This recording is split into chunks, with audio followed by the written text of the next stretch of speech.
Good morning, everybody. We're getting close, to that time of year when college baseball. It's spring training hasn't even begun really, and we are we're going fast and furious towards our opening day, and we have been so for the last month. Great opportunity for us to get better in a couple of areas right out of the gate, to address a couple of our goals from last year, where we need to play better on the road, and we need to become a national presence and a team that needs to play consistently well at a national level and be considered a national team in the college baseball ranks. So what a great opportunity right out of the gates to go down to Arlington and be a part of a national tournament and get away from the friendly confines of Taunton and learn how to play good on the road. And now, in saying that, I thought we did play really good in the Big 12 tournament last year, but nonetheless, we need to play better on the road as a program. And right out of the gates, we'll figure that out. I'm looking forward to it. A lot of new faces, a lot of new parts to the puzzle, but talented group coming from a lot of different places. We've added 9 kids from the transfer portal, and if you kind of look at the formula of our roster, and year 4 is a pretty good indication on how a program recruits or what is appealing,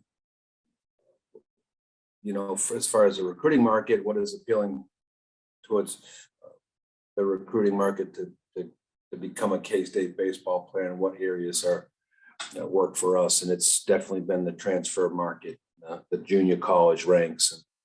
And then you add some depth and some variety with some quality high school kids. And that's been pretty much the makeup of our recruiting classes. And I think our roster and our lineup will speak to that this year. But, love the group of guys I have, and I'm looking forward to seeing how they play under the lights and when things really get started. I say under the lights, I think we have a 10 o'clock and a 10:30 game scheduled the weekend. So we are still the not ready for prime time players, obviously, right? So you got to earn that right to play in the 6 o'clock game, and that's just something that we need to get better at and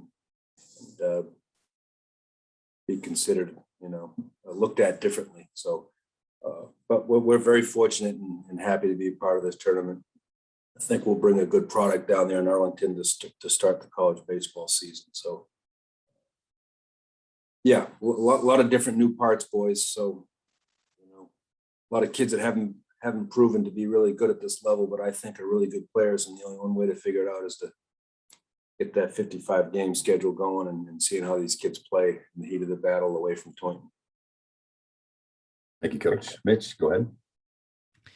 Yeah, Coach, you mentioned new pieces, and I'm sure a couple of those new pieces might be jumping in those 2 open spots on the weekend rotation. But do you have a couple of names that you're thinking about to put in those spots in this first 3 games of the season? Blake Adams will be a weekend guy for us out of the gates, and he's a transfer from Arkansas. Christian Rubeck, transfer from Oklahoma. He'll factor in for that first weekend. Herman Fajardo, transfer from Arizona, who pitched significant innings, and in what role I do not know yet in that first weekend. So, Connor McCullough will be a weekend guy for us. I don't know the exact order that rotation's going to go, but Jackson Wentworth, a freshman that we're super high on,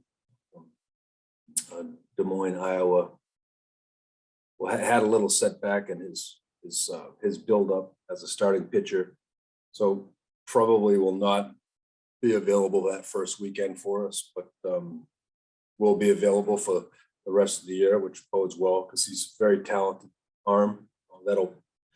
Those are pretty much the 5 or 6 names that can be thrown in for starting roles right out of the gates. And when it comes to your defense, your position players are going to look a little bit different as well. But I would ask, how big do you think it is to have Dylan Phillips and a guy like Terrence Sperlin at first base to have those kind of guys back? Well, Dylan Phillips had an opportunity to play professional baseball and chose to come back to Kansas State for another year of his development, which always sheds a good light on your program that kids want to come back and they feel like their development is crucial in coming back to Kansas State and our culture. And good for him for having enough confidence, to put a value on himself and come back and put himself back into the draft year because he believes in his abilities to get the value that he believes he deserves. But great to have him back. Obviously, one of the better hitters in the league. Terry Sperlin, I think, is one of the most underrated guys in our program. The amount of errors he saves at first base with errant throws that he makes look routine, it saves us. Every time he picks a throw from one of our infielders, it's 7 to 10 pitches he saves on our pitch counts during a game. Every base hit he steals, defensively, it's 7 to 10 pitches that he saves. That's over the course of the year. It's huge. It's huge over the course of a weekend for bullpens. He's just been the steady leadership voice in our program the last 4 years. But from the defensive standpoint, from his ability to get clutch hits, his toughness, playing hurt all the time. He's super smart. Very rarely do you have your first baseman run your whole infield defensively and all your communications with cuts and relays, and Terry's that guy for us. So those two guys are just cornerstones of our program and the culture that we've built here. We did it with those two pieces, and to have those guys back into this year with a lot of new moving parts is invaluable. And Coach, you start the season in a major league ballpark in Arlington against 3 Power 5 programs. How important is this start to the season for your team? That's huge, man. It's a great opportunity for us. But we want to go to Omaha. We got to play good in tournaments like this. Great way to start the season, and it's going to be an indication where the growth of our program and how far we've come in the 3 years that we've been here, 2.5 seasons. But yeah, I love it. What a great opportunity for our program. It couldn't happen at a better time to right out of the gates to play the caliber opponent we're playing. Arizona played for the national championship last year, right? And they're in the mix. Michigan was in the national championship game last 3 years ago. So it's right where we want to be. We want to play against those people, and we need to play at that level. And that's how we go about our business. But it'll be a really good opportunity out of our gates. Playing a great venue, and just a marquee selling point to college baseball. This tournament is, and to be a part of it, it's a good step for our program. All for naught if you don't play well. Thank you. Thanks, Mitch. Go ahead, Scott. Yeah, Coach, just your thoughts on Nick Goodwin. Very impressive freshman season a year ago. What are you looking for from him, his second year in the program, and what are some of the key developments you think to his game that he was able to work on in the offseason? Like all freshmen, they're not used to playing that volume of games during the season. So I saw that take its toll on him near the end, and thought he managed it pretty well. I look for him to be accustomed to that this year, so there's no lulls later on in the season.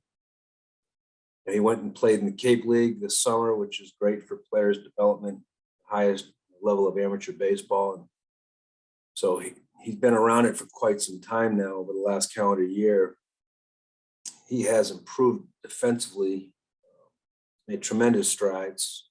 We're pretty reliable guy over there, and for me to ask him to play short for us last year as a freshman, that's a pretty big ask, and thought he did a great job with it. But he really improved defensively over the summertime and over the fall, and he's matured as a hitter, and then a lot of that maturity, through Coach Waits and our offensive philosophy.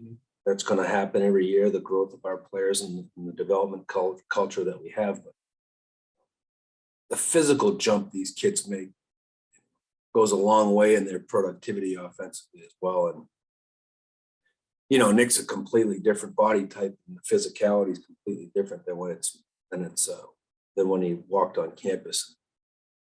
You know, ball comes off the bat a little louder, you know, his miss hits are a little more productive. So I've seen that as well. So looking forward to have him, you know, playing in the middle of our infield, hitting in the middle of our lineup like he did since day one. And I think a better version this year. How about from a Connor McCulloch standpoint? You've talked about his competitiveness and how steady he is out on the mound. Does his role change a little bit this year without guys like Jordan and everything from a leadership standpoint to kind of to be one of those primary guys that they look to on the weekends? Yeah, you know, Connor is, since day one in the fall, has taken over that leadership role in the pitching staff and our whole program. He's a kid who's been around the block. He's seen a couple different programs. He's made the adjustments. He's had adversity. He's dealt with success. So, and he knows how our program works. So, you know, he's on the front line in that clubhouse as far as holding kids to the Kansas State baseball standard. He's vocal about it, which is great leadership quality. And he's just a steady Eddie on the field. Sometimes that steady Eddie role gets a bad rap. It's almost like it doesn't always indicate that he has really good stuff, and he does have really good stuff. He's gotten better. His velocity's made a jump. He's over 200 pounds for the first time in his career, which, you know, will bring velocity if it's done the right way, and it's also going to bring him some strength to be consistent late in the game and some strength to be consistent late in the season. So I'm excited about Connor and what he's going to do for us this year, but usually doesn't go out there and beat himself. You know, he's always going to give us a chance to win a game, and to have that coming back in that rotation when you lose, you know, you lost some experience on the mound, but to have Connor come back and be that leader guy and to be a really productive guy in a rotation on the field is something that we're grateful for, and we'll lean heavy on him. And I guess finally for me, how about the transfers? What have you seen from them so far? How's their adjustment been into the program, and what have you liked from what you've seen from them so far? Well, we know we don't bring in players that we're not excited about ability wise, you know. So we're excited about their ability, and a lot of them we've already had a background with, you know, in evaluating these guys and knowing what kind of players we are. Biggest question mark for me in the fall was if they were going to, you know, we spent two and a half years around here changing a culture and developing it according to who we are as a coaching staff and how I want things as a head coach. And it's really good. So when you bring in that many new people from that many backgrounds, you don't know if the culture's going to hit a couple speed bumps or if they're just going to fall in line and the culture is going to be strong enough to handle variety coming in. And that certainly has been the case. These are outstanding players who are outstanding kids and have the same values as our program. It was a seamless transition, which I was worried about, and I didn't have to worry too long because these are kids that they come from different backgrounds, but they're really consumed with being great and being great at Kansas State. A lot of them got a second lease on life, you know, so they're taking advantage of that second lease in their baseball life. And they've certainly taken advantage of that. They've fit right into our culture and our values and our goals and our work ethic and the pace at which we do things. They jump right in, and they've all been a great addition. Thank you, Coach. Thank you. Thanks, Scott. Go ahead, Fitz. Coach, I'm looking at your schedule. You've got the event in Arlington, then you go out west with Bakersfield and Loyola. What were your thoughts behind this challenging schedule? And is it time to just kind of push the envelope a little bit with your program? Well, yeah, it's time. We'll sit around here last June and complain about not getting in the national tournament. You know, the bottom line is we gave people enough reason to keep us out. And so let's go ahead and play a real formidable schedule here. And let's go out on the road, and then let's not leave it let's not leave it in question anymore. We want to play with the best at the end of the year. You got to do it, throughout your season. And that California trip, we have to be a better road team. We did not play well on the road, and from a head coaching standpoint, that's so disappointing, because if you look at it from afar, generally the teams that aren't very tough don't play well on the road. That's just not what Kansas State baseball is. So I can't stand the way that looks, because that's not who we are. So I want to change that, and I want to get better at it. I want to get out of our comfort zone, and I want to play the same way as we do here and we do on the West Coast, or in Lubbock, or in Morgantown, or in Fort Worth. I just want to play the same way, and it shouldn't factor in. And that was the thought process behind that California trip, is to go out there and play 7 games on the road and play in different environments and play the same way every time. So yeah, it's a challenge, but it's a challenge to go to Omaha. It's a challenge to, if you're at a program that's never been to Omaha, everything's a challenge. So we got to just raise the standard a little bit, and the scheduling, the thought process behind that scheduling is I'm trying to raise the standard of it. And you come home finally and get Nebraska, kind of a regional rivalry. Was that intentional to put that big serving up on the first home plate? It wasn't, Tim. It was, there's so much going back and forth with the scheduling, and you're limited a little bit in region with home and homes with Nebraska and Wichita State, and, Creighton, Omaha. So you get the same guys, and we're all trying to get variety in our scheduling. So there was no intent behind that, but you do want to play. You do want to play your Wichita States and Nebraska with good weather, so you can get good crowds and really promote the sport in region. That's a good home opener for us. That Will Bolt's done a really good job with his program since he's been there, and that's certainly someone that we want to play really good against, and hopefully we get a good crowd and play good at home against Nebraska. Thanks, Coach. Good to see you. Same, Tim. Mitch, you have another question? Yeah, I got a couple more for you here, Coach. I wanted to go to your left-handed pitchers. You have 3 on your roster, and it comes after a year you had Dylan Phillips, who's back, obviously, but Wixie and Eric Torres, they get drafted. Are you in any way concerned about depth when it comes to left-handed pitching, or are you feeling pretty good about it, even though you do have a little bit of young talent? Yeah, you can never have enough left-handed pitching. That's for sure, Mitch. As far as giving people different looks and matching up late in the game. You also have some right-handed pitchers that are very good versus left-handed hitters, which that's kind of the way we're going to go this year with it. Dylan Phillips' role will probably be expanded because of lack of left-handed pitching that you referred to that we have, and we're fine with that. Wes Moore is a key component to answering that question of lack of left-handed pitching, and we didn't have Wes all of last year. He's made a strong recovery from Tommy John surgery and has looked really good here in the preseason. So still going to take our time and be super cautious with building him back up, but that will certainly help. And Grant Nicholson's a kid we're bringing along and making strides and getting better to be a serviceable guy out of that bullpen for us, to be a matchup guy. So yeah, to answer your question, it's a concern. Eric Torres was invaluable for us last year, and we weren't counting on Eric to sign. We got a very good opportunity and pitched well enough to do that. So I do like a couple of our options out of the bullpen from the right-handed side that match up very good versus left-hand hitters late in the game. But to get Wes Moore back would be great in a starting role, so you can have the flexibility of throwing a left-hander against lineups that don't bode well versus left-handed pitching in our league, and just give you a little variety with your rotations on the weekend.